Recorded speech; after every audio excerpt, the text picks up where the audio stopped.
Friends, Romans, countrymen, lend me your ears and eyes, because today on Resource Review we're looking at 3 resources for primary Shakespeare. They are a unique Shakespearean venue, a textbook to improve language skills, and a theatre website.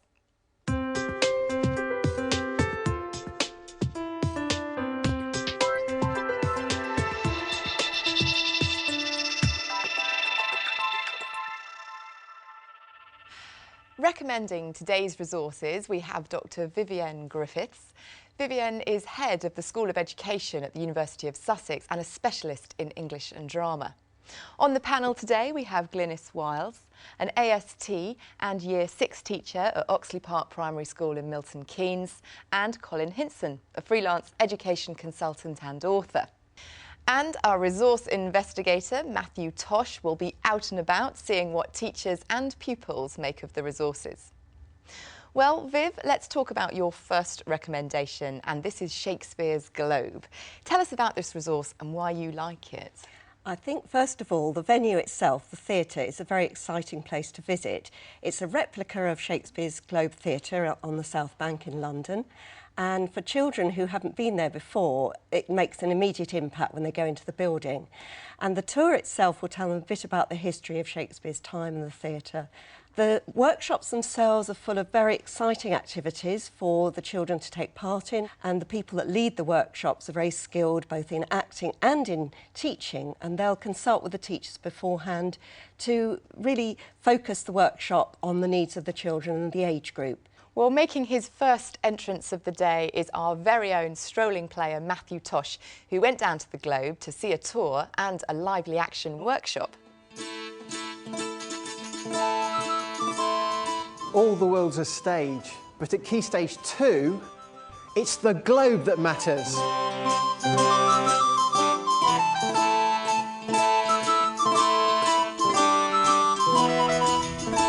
And today, Year 6 pupils from Langley Green School in Berkshire are arriving for an introduction to Shakespeare and his world.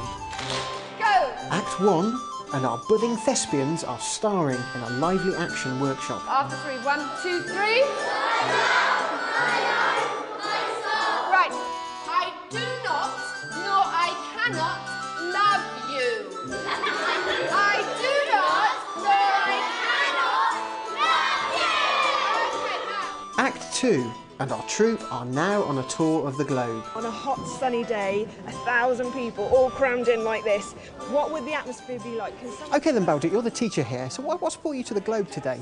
Well, we've been studying Shakespeare in the classroom, and really we just wanted a way to really build up the learning that the children have.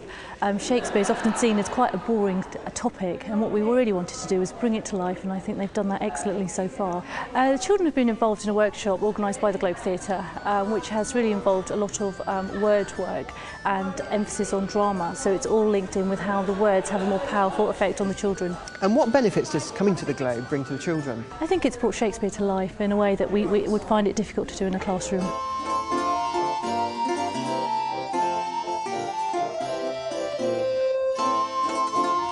Well, Hermione, the curtain's down on our production here at the Globe, but the Resource Review show must go on, so it's back to you in the studio.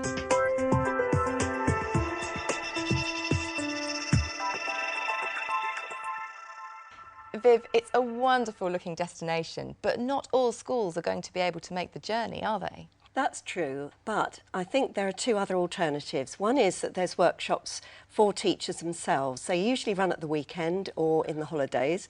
The other thing, which is accessible to everybody, is the website itself, and that's got a lot of resources and ideas on it about the productions that are being performed at the time, actors writing diaries, working up their characters, and then letters describing the performances of a particular play. Well, Glynis, what do you make of it as a resource? I think it's a wonderful resource.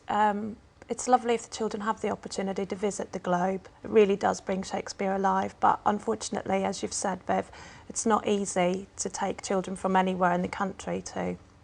I think the cost of £7 for the day, and then on top of that, transport costs might be too much for wherever you are in the country. Also, like Viv mentioned, the web resource, we've used the virtual tour of the Globe, That's amazing. The children loved that. Colin, what do you make of this resource? Well, the experience of the Globe is absolutely something that no child should really miss. But I felt that the workshop they were doing was something that I felt could be done in a classroom. Why go to the Globe to do that particular workshop? It's a good point, but I think it's the combination of being able to go just outside and see how those activities you've done in the big room, the workshop room, can be transported onto the stage. The children will have the opportunity to actually go onto the stage and see what it looks like to stand there and maybe say a few lines. OK, well, time now to move on to Viv's second choice of resource for us today, and it's a textbook called The Language of Shakespeare. Viv, explain this one to us and why you like it. Firstly, because it's by one of my favourite authors about Shakespeare teaching, Rex Gibson, and he's written a lot of books about active approaches to Shakespeare which really focus on the language and bring it to life, and he uses a lot of role play and drama. Now, this particular book, which I think is suitable for Key Stage 2 as well as the bottom end of Key Stage 3, which is what it's designed for, is full of lovely illustrations with the insults themselves highlighted in the speech bubbles. So that's just an example of where you could start as a teacher with these rather unusual insults, things like cream-faced loon and knotty-pated fool, and do a lot of work on language. Other pages will deal with things like the imagery that Shakespeare uses. The children are encouraged to write short scenes or write short plays and then to perform them. So they're thinking about expressive way of performing to each other, which again gets the lines off the page. Well, I can certainly tell that you love this resource, but to find out whether it's a tragedy or a triumph in the classroom, let's go back to Matthew. He visited Ranelagh School in East London, where AST teacher James Biddulph is working with his Year 6 class on the Scottish play.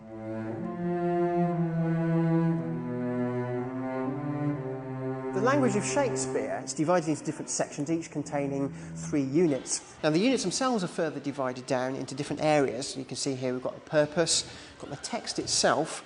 There's a key features area which shows you summaries, a section on language skills, and this is where children can work on their vocabulary, grammar and punctuation. Now, throughout the book, there's lots of colourful illustrations. There's a really helpful glossary at the back. And also, the Shakespeare in English is highlighted in red and the modern English equivalent is given. Now, before something wicked this way comes, let's see if Language of Shakespeare can cast a spell over James Biddulph's Year 6 class. How can you make it a dramatic opening? What could you do to make it dramatic, to capture the audience? There to meet with Macbeth. I come, brave Malkin, and fill the air! Well, James, we've got your class working nice and quietly inside. Can you talk us through the session today? I've used lots of the ideas from here and tried to engage the children by actually doing it rather than giving them a book and saying work through exercise 5 to 6. The first thing I want to do is to create an atmosphere, create a mood to engage the children and then think of words that would describe an atmosphere. And we moved on to looking more closely at the words that Shakespeare used, and that led towards a greater understanding of how they could write their ideas to make it more dramatic. What do you particularly like about this resource? It's easy to follow for teachers. I think it would be difficult for children to follow.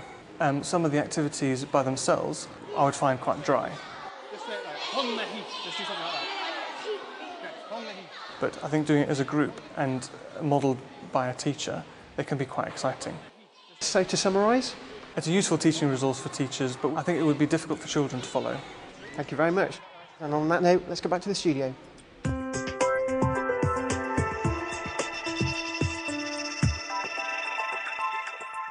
Colin, what do you make of this as a resource? I would reserve this as a resource for the teacher so that he or she can model the activities within this, and there's some excellent activities there to fit the particular needs of the pupils in his or her classroom.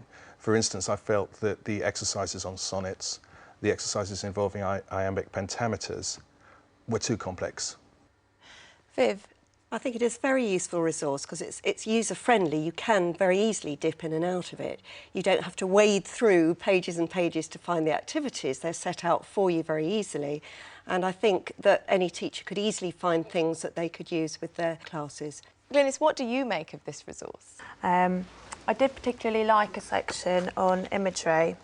And I think the opening pages of this text, this focus unit, would be perfect. I mean, it's colourful, it's set out in a nice way, it's got what they're going to be learning, the key features of imagery, and then some questions to check their comprehension. I like that. Well, time now to move on to Viv's third choice of resource, and that's the Macbeth pages from the Sheffield Theatre website. Now, Viv, there are hundreds of websites out there, so what makes this one stand out? I like it for similar reasons to the Globe Theatre website, because it's linked to an actual theatre and it's linked to performance of Macbeth that they did at the Sheffield Crucible. Now, what is actually on the site that you like? Well, what I like about the resource particularly are the detailed ideas and activities for lessons. So, for instance, they give some extracts from the play, and I think the choices of the scenes that they focus on are particularly good ones. So the witches at the beginning, the appearance of Banquo's ghost, Macbeth just before the murder of the king, Duncan. And then taking each extract, they give ideas that are detailed, from warm-up exercises to individual activities, pair activities and whole group activities. So just to take one, the one about Banquo's ghost I think is a particularly good one here. And it's a whole class bit of drama looking at the banquet scene. The children sit in a circle and the teacher could create a really fantastic atmosphere here, maybe dim the lights in the hall and then go round and just tap an individual child on the shoulder to show their reaction at seeing Banquo's ghost. So I think it's a lot of atmosphere creating, but the general idea is spelt out in quite a lot of detail. Right. The same with the witch's spell, which is the next one shown. Right, OK, so some really nice ideas. I think there's some lovely ideas, yes. I mean, what do the panel think? Glynis, is this a website that would give you ideas? I've not come across it before. I think it's a really good website for ideas. I like the warm-up ideas, and you could use that with any Shakespeare text, not necessarily Macbeth. Colin, what do you think? Well, I thought it was a nice sort of amalgam of the other two resources that we've looked at. You know, it's drama and it's language, and it brings those two together so that you're using both of those particular skills, you know, with this website. When I looked at it, first of all, I must admit the first thing I thought was it looked a bit dull. It means perhaps that the teachers won't be distracted, you know, that they because it's just an ordinary web page with nothing much on there apart from text. It means that the teachers can focus much more on those activities that they suggest rather than being taken off to one side by a nice video or something. Yes, I think it's the activities themselves, and there's plenty of follow-up ideas as well. Great, well thank you all very much. I'm afraid that's all we've got time for, but to recap, the three resources that we've looked at today are Shakespeare's Globe, including an Introduction to Shakespeare and His World tour and lively action workshop, The Language of Shakespeare from the Cambridge University Press, and Macbeth Teachers Resources, which is part of Sheffield Theatre's website. For more information about the resources discussed today, go to our website, that's teachers.tv/resource review, or email us, resourcereview@teachers.tv. A very big thank you to our panel, to Viv, to Glynis and to Colin. Thank you for joining us, and we'll see you next time on Resource Review. Bye-bye.